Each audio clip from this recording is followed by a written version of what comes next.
Voici la résistance de chauffage solaire. Sur cette résistance, les modules photovoltaïques sont directement branchés et tu peux produire ton propre eau chaude presque gratuitement, ce qui est également durable. Cette résistance de chauffage solaire est vissée directement dans le réservoir tampon, dans le réservoir stationnaire, via ce filetage de 1,5 pouces. Une fois vissé, l'écran ou tout le boîtier peut encore être tourné par la suite, de sorte qu'il soit aligné horizontalement et facilement lisible. Sur l'écran à l'avant, nous voyons principalement la température actuelle de l'eau.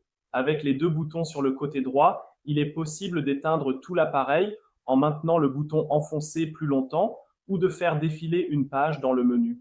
Après la température, je vois ensuite la puissance photovoltaïque actuelle. La tension photovoltaïque. Je peux également lire la quantité d'énergie déjà convertie pendant toute la durée de fonctionnement, c'est-à-dire les kilowattheures. C'est bien sûr aussi très intéressant. La résistance de chauffage solaire est directement branchée au module photovoltaïque. Dans cet exemple, il y a deux modules photovoltaïques, mais il peut y en avoir plus ou moins. Je recommande 2 à 3 modules photovoltaïques, des modules photovoltaïques standards. Ils sont directement branchés à un connecteur en YIC ou à un connecteur parallèle. Ce connecteur parallèle assure que les modules photovoltaïques sont connectés en parallèle. Cela a pour conséquence que la tension reste basse. Cela présente l'avantage majeur que tout le monde est capable et autorisé à connecter directement les modules photovoltaïques. Je n'ai donc pas besoin d'un électricien pour l'installation. Je ne risque pas non plus de recevoir une décharge électrique car la tension est si basse. Avec une rallonge, les modules photovoltaïques installés sur un toit, sur un carport, dans le jardin ou sur une cabane de jardin sont directement branchés à la résistance de chauffage solaire, à ces connecteurs MC ici en bas, et le processus de chauffage commence immédiatement.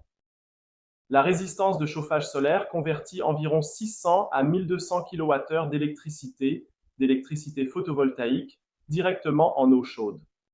La résistance de chauffage solaire est conçue pour soulager principalement le chauffage au gaz ou au fioul existant, ou une pompe à chaleur pendant la saison estivale, et idéalement pour les éteindre complètement. Nous recommandons la résistance de chauffage solaire pour un ménage de 1, 2 ou 3 personnes afin de soutenir la production d'eau chaude. S'il n'y a pas assez d'eau chaude disponible, il est possible de réchauffer facilement avec le chauffage au gaz ou au fioul ou avec la pompe à chaleur. On a donc toujours assez d'eau chaude. La résistance de chauffage solaire est construite comme suit.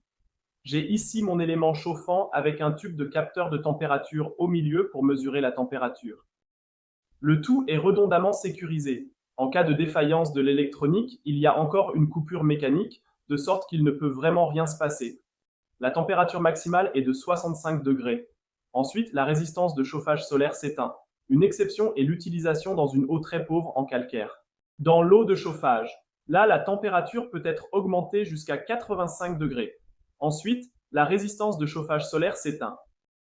Avec la résistance de chauffage solaire, il est également possible de réaliser une centrale solaire de balcon de 2000 watts pour réduire les coûts de l'eau chaude et de l'électricité. Comment cela fonctionne-t-il? Nous allons examiner cela maintenant. Avec le dispositif de commutation flux thermo, qui est le gestionnaire d'énergie, il est possible de chauffer principalement la résistance de chauffage solaire. Et dès qu'il est plein, l'énergie excédentaire est commutée et injectée directement dans la prise via un micro-onduleur PV de jusqu'à 800 watts. Comme je l'ai dit, cela présente l'avantage pouvoir réduire mes coûts d'eau chaude. 2001. Et si j'ai des excédents, l'énergie excédentaire est simplement injectée dans le réseau électrique, ce qui me permet également d'économiser sur les coûts d'électricité.